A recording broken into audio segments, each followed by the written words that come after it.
السياسة يوما رحيمة بالفقراء في عراق الدولة، فمنذ لحظة إنشاء هذه الدولة كان الفقراء ضحايا السياسة فيها، كانوا وقود ماكينة الدولة، مواطنيها المهمشين ودافعي ثمن سياساتها. قد يكون سياسي عراقي واحد هو الذي تمكن من أن يلغي مسافة الظلم الواسعة التي فصلت الفقراء عن دولتهم. إنه عبد الكريم قاسم، أول رئيس للعراق من أصول فقيرة.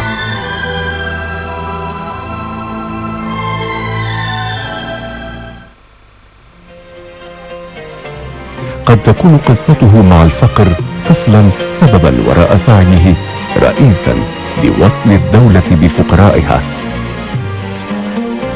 ولد عبد الكريم قاسم في محلة المهدية ببغداد في 21 من تشرين الأول نوفمبر عام 1914 ليقضي السنوات السبع الأولى من حياته في ذلك الحي الفقير بمنازله القديمة والصغيرة وشوارعه الضيقة. كان والده قاسم محمد الزبيدي عامل نجارة لازمه الفقر طوال حياته رغم كدحه الدائم للخروج منه. للهروب من فقرها المزمن قررت العائلة في عام 21 الانتقال إلى الصويرة مسقط رأس الأم كيفية حسن التميمي ليعمل الوالد في الزراعة. كان عبد الكريم حينها في 7 من عمره، ويبدو أن الفقر لم يغادر العائلة، فقد عادت إلى بغداد عام 26 لتسكن حيا شعبيا فقيرا آخر هو قنبر علي. عرف عبد الكريم مشقة العمل طفلا، إذ كان يساعد أباه في عمله في النجارة والزراعة. قيل إن يده اليسرى أصابها تشنج لفترة طويلة جراء عمله في النجارة خلال طفولته. كان أبوه نجارا وتعلم في شارع الكفاح، هنا شارع غازي كان يسمى، في محلة المهدية، وتعلم منه النجارة وعمل معه، وذهب مع أبيه إلى الصويرة ليعمل معه. الكدح المبكر بدا واضحا على الطفل عبد الكريم، ويذكر أحد أساتذته في الثانوية المركزية في عام 27 أنه كان تلميذا هادئا يبتعد عن مخالطة زملائه ويقضي الفرص بين الدروس في زاوية منعزلة، وكان مظهره يدل على فقر الحال وفقدان المال، مكتئب النفس، عابس الوجه، ضعيف البنية.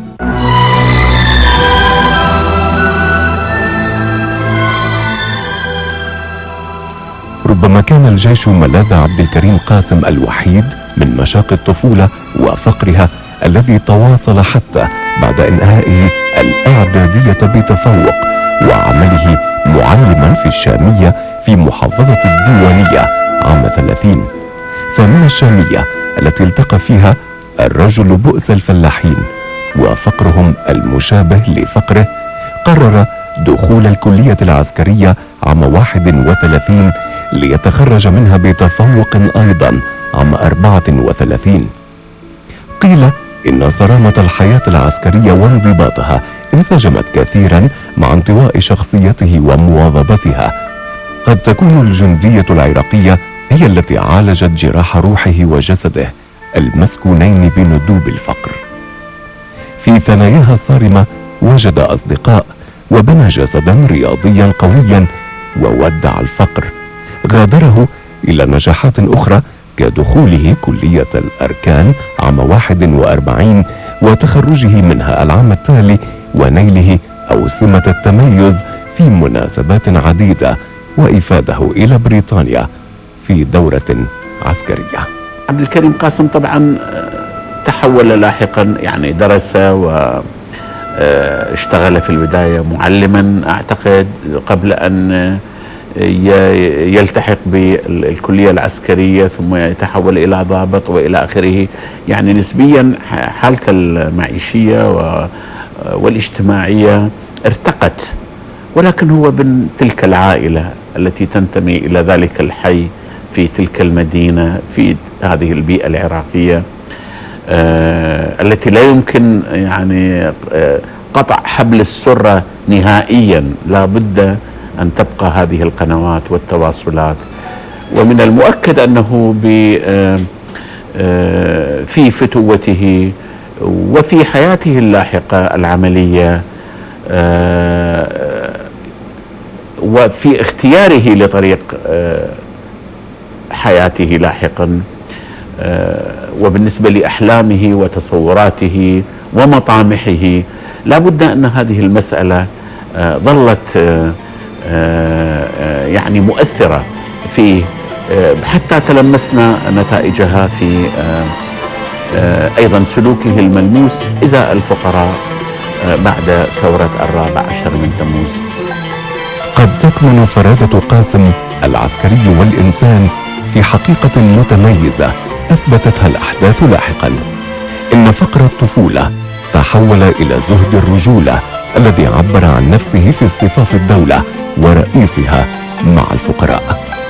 نعم، لم يشوه الفقر روح الرئيس طفلا، ولم يفتحها على احتمالات الحقد ودهاليز العقد ومشاعر النقص. لم يصبح أسير ماضيه، فهمه منع تكراره في حياة الآخرين. نعم، أحب الرجل الفقراء بلا شروط، تعاطف معهم وعمل بلا كلل من أجلهم. على نحو ما أدرك بوضوح ثاقب أن طيبة الفقراء لا تبرر الفقر. أراد أن يبقي على تلك الطيبة ويتخلص من الفقر. من هنا يمكن للمرء أن يقرأ سيرة عبد الكريم قاسم السياسية والشخصية من زاوية هذا الوعي الاستثنائي الذي شكلته تجربة الرجل. يعني أبناء الكوخ، سكنت الكوخ، سكنت البيوت الصفيح على أطراف المدن، يعني لا يمكن أن ينسوا هذا الحال، ولا يمكن إلا أن يستقبلوا بقلوب مفتوحة شخص مثل عبد الكريم قاسم يأتي ليقول لهم نريد أن نبني لكم مدينة، نريد أن نبني لكم دورا تليق بكم كبشر، ويبنيها لهم. هذا شيء لم يحصل قبل ذلك بالنسبة إليهم. كل الوزراء ورؤساء الوزارات السابقين، كل الحكم السابق لثورة 14 تموز هو كان عمليا يضطهد الفقراء، يستغلهم، يهينهم ويسحقهم. كان عبد الكريم قاسم يحمل في قلبه وفي لسانه وفي عقله بصمات شعبه، وما تركه للشعب هو خير دليل على منجزاته اللي حققها إلى هذا الشعب المظلوم الجريح حقيقة.